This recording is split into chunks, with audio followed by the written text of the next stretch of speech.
Happy Watt Wednesday, everybody. We have 5, count them, 5 new cast announcements. There were a couple we knew were coming, but there were some surprises in this press release. Let's dive right in.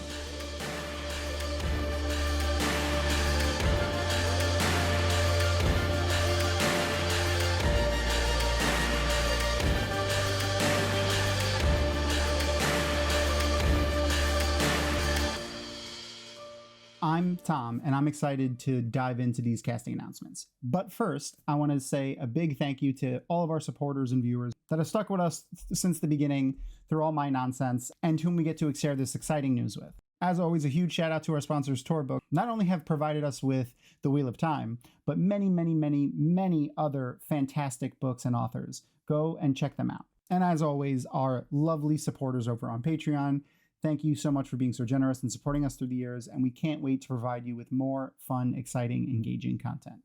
Now let's dive in. Okay, so first up, we have Isabella Bucceri. She's going to be playing Faile, and to remind everybody who Faile is, slight spoilers for book 3 of The Wheel of Time. So Faile in the books is Zareen Bashere, aka like 3rd or 4th in line to the throne, daughter of Davram Bashere, who's one of the great generals or the great military minds of this age. She's operating under the name Faile, which means falcon. Though when they first meet her, she goes by the name Mandarb, which I kind of hope they reference again, though they kind of already used that joke. Now, we already got a look at Isabella in the trailer that we saw before, i.e. the person Perrin is making out with. And we get a small scene of maybe some combat with her and Perrin in the Two Rivers. Though this press release did confirm, let me read what it says, a Saldaean hunter of the Horn, whose efforts to locate a treasured relic have led her to the Two Rivers. So instead of meeting her on the road somewhere, Perrin is going to go back to the Two Rivers and they're going to encounter there. Or maybe they encounter each other on the way back to the Two Rivers. That could be a thing too. Which would still follow like the original storyline, but just changing their initial destination, which is fine. I'm interested to see her portrayal in the scenes that we got in that trailer. She looks pretty tiny, but though I can't wait to see her fighting. Like, the type of fighting that she does in the books, like more dexterous and kind of maneuverable type of things with being mainly at ranged with a lot of her combat, would be fun to see juxtaposed to Perrin's like hit it with the big hammer or axe or what have you. She's only been in a few things, and the few scenes that I saw her in, they were good. It's in another language, so it's hard to get tonal stuff from the dialogue. She seems like she has the talent to pull off this role. Faile is a difficult character. Their storyline throughout the books has its ups and its downs, but I'm excited to see them on screen. They are my favorite couple out of all of them. To me, there is no Slog. I don't see a Slog. The Slog doesn't exist. Let me know what you guys think and how wrong I am about how the Slog doesn't exist. I know many of you disagree with me, but that's where I stand on it. All right, next is the first of our 4 Aiel that we got, and that would be Nukâka Coster-Waldau, who's going to be playing Bair. And the little blurb that came with her press release was, the Wise One Bair is the most respected member of the Tardad Aiel. Her authority and wisdom are held in higher regard than that of even the clan chief.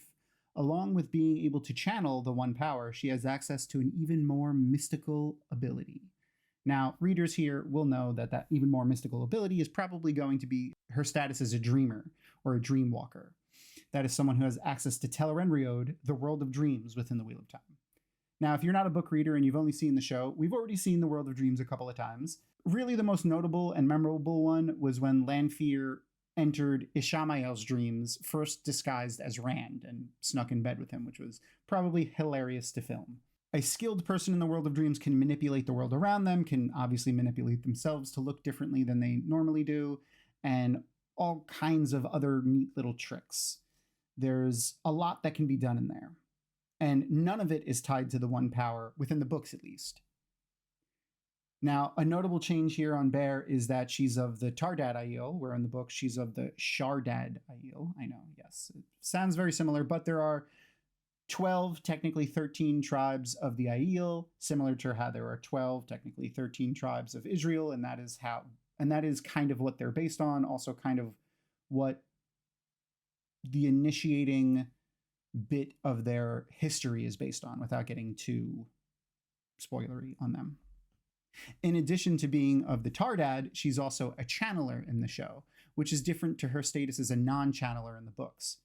It's significant here, and I'll get into it more when I get to the next character of Melaine, but it has to do with the slowed aging that characters who can channel enjoy. We've seen that reference in the TV show already with Maureen and her sister, who is her younger sister but appears much older because she cannot channel.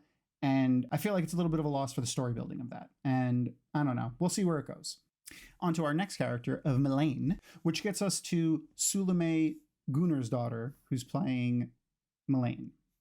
Also a wise one. In the books, she is of the Tardad Aiel, as she is in the show as well. What it seems like they're doing is they're taking all of the Aiel that are going to be like the majority of the ones who are probably on screen a bunch and making them of the same clan. It's probably just going to play better to the ear, even like is a simple explanation, like where if Bair constantly was, I am Bair of the Tardad Aiel, I am Amis, or I am Melaine of the Tardad Aiel. Like for people who have never read the books, like seeing it written, obviously they're different because Tardad, Shardad, they're spelled differently. But hearing it over and over, spoken fast, like it could get confusing for people. So whatever, make them all of the same clan. Not a significant change. Melaine, also a channeler in the books, also a channeler in the show. Now, we're not sure how old they're gonna make her in the show, though in the book she's around 100 years old. Now back to what I was talking about with Bair, I feel like there's a loss here because you could have easily had a great dialogue or a great scene of this actor playing Melaine referencing knowing Bair as a child. Like, oh, I remember when she was a child learning to become a wise one, or something like that. And the character being like, what the hell? What are you talking about? Look at her. She's so much older than you. How do you blah, blah, blah. But, if they make them both channelers, that's irrelevant. Obviously, Bair will be much older if they're both channelers, since Bair, can channel as well. So her aging would have been slowed. So if she's appearing old, she would be very old in that case. It would have just started. I feel like this would have been a very simple way to start the conversation about slowed aging, why some channelers seem to age slower than others, or age faster than others, or not last as long as others, without getting too spoilery. But let me know what you guys think in the comments. Salóme has played a lot of characters. You may recognize her voice if you've played Final Fantasy XIV. Unfortunately, this war is far from over. We must replenish our ranks and shore up our defenses before they attack again.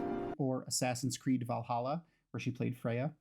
She's also going to be doing the voice of Mary Shepard, one of the main kind of protagonists. We won't get into that. That's a panel for another time. One of the main protagonists, essentially, for the Silent Hill 2 game, which is being remastered currently, as well as a really good English show that I can't wait for the next season to drop of, called The Lazarus Project. It's kind of like a mind-bendery time travel show. It's interesting. She's also a really decent singer. While trying to look up some of her films and some of her acting so I could get a feel of her as an actor, I noticed that she had a lot of music too. So she sings, and specifically she's credited as a singing Icelandic girl in the Justice League. So that's interesting.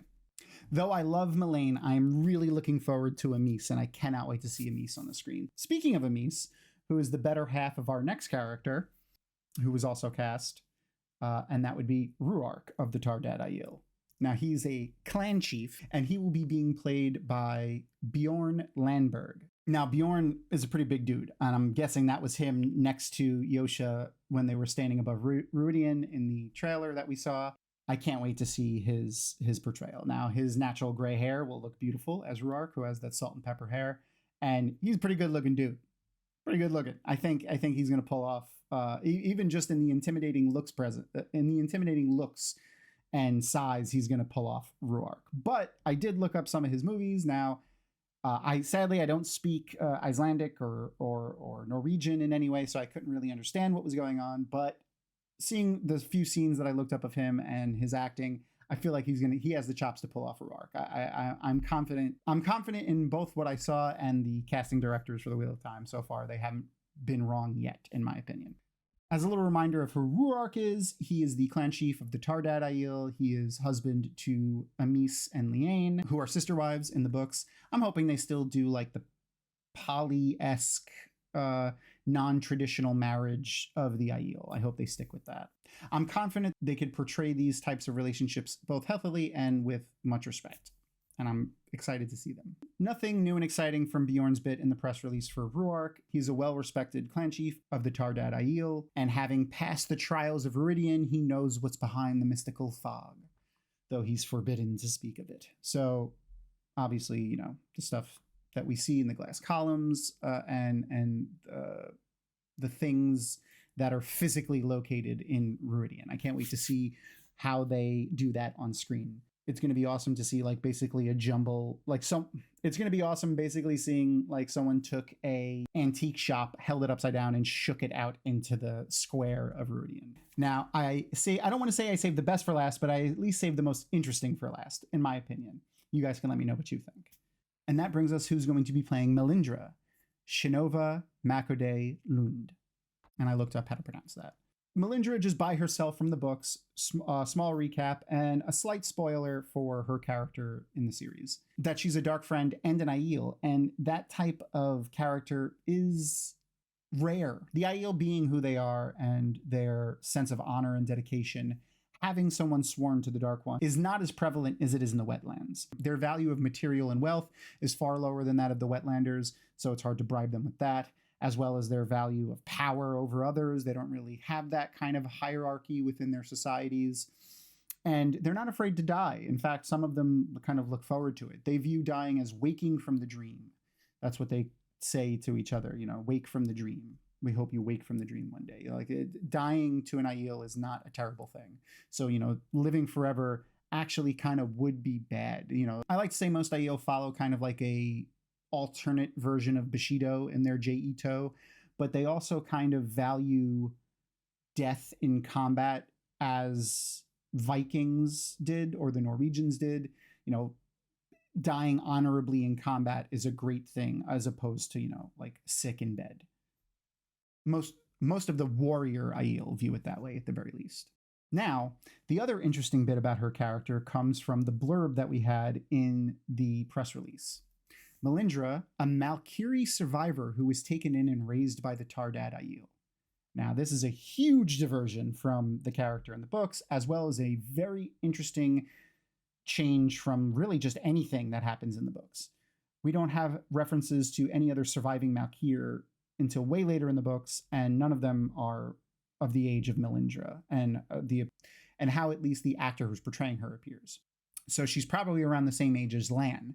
She either you know, was rescued or, you know, taken away from Malkir as it fell as a baby or as a young child at the very least. I like that the one thing I like about this is that they're showing how the Aiel are willing to take in people from other societies and make them, you know, one of their own. As a small aside, we know that the Aiel are based heavily upon many different real world societies and peoples. They have a little bit of Native American and Indigenous American cultures within them. They have references and parts of the story of the tribes of Israel, of the 12 tribes of Israel and their trek in the desert and punishment from God. It's similar to their story and how they ended up in the desert.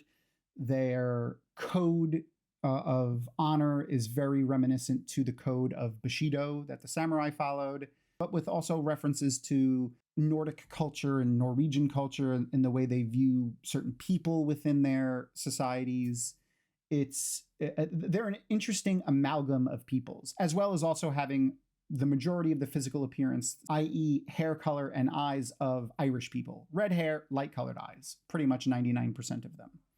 So it's just an interesting amalgam of people. Now, I bring that up because a common practice amongst the indigenous peoples of the Americas was taking people in from other tribes. Now, they would take them in first as like usually captured warriors or, you know, captured during battle. They even took some colonizers into this, white European colonizers with this practice, where they would take them in. They would initially be essentially captured.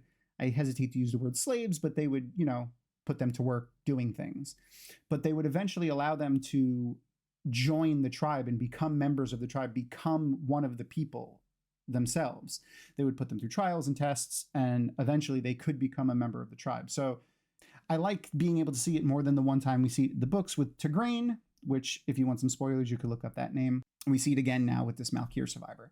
And it opens up a whole door that they can explore with Lan, with his character and his backstory. The only other dark friend Malkiri that I can recall off the top of my head is Rhine from New Spring. Maybe they'll pull some of his story in to Melindhra, which may be interesting, where she comes from and such within the Malkyrie culture. I'm really excited to see these characters. I can't wait to see them portrayed on screen. A little iffy about making Bair a channeler. I kind of wish they left her as a non-channeler, but, it is what it is. Though I am most interested in seeing how they play this story out with Melindhra being a Malkyrie refugee, essentially. Oh, man. Well, I'm so excited about these new actors joining the crew. I'm happy about the characters that we've seen so far. I can't wait to see some more Wise Ones and a few more Aiel. I'm sure everyone knows which ones I'm talking about. And make sure to check out Dragonmount over on TikTok and Instagram and all of the socials, and catch our Monday rewatches where we rewatch TV shows. I have a different guest each week, and we chat with the guests and we watch the shows and we have a great time. Make sure to comment below. Let us know what you think of our research here and our thoughts. What are your thoughts? What would you like to see next? And join our Discord for the most up-to-date news on Dragonmount. We'll see you there. Peace. That's all for this episode. Thanks for sticking around till the end. As always, please subscribe to our channel and click the thumbs up button or leave a comment. We like comments, especially positive ones.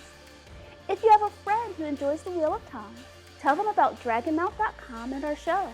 Special thanks to our show sponsor, Tor Books, as well as to our Patreon supporters. If you want to learn more about how our show is made and get additional insights into Wheel of Time, you can become a Patreon supporter. We have a lot of big plans for the show, and your contribution will go a long way to making them a reality. Be sure to follow Dragonmount on social media, and see you next time!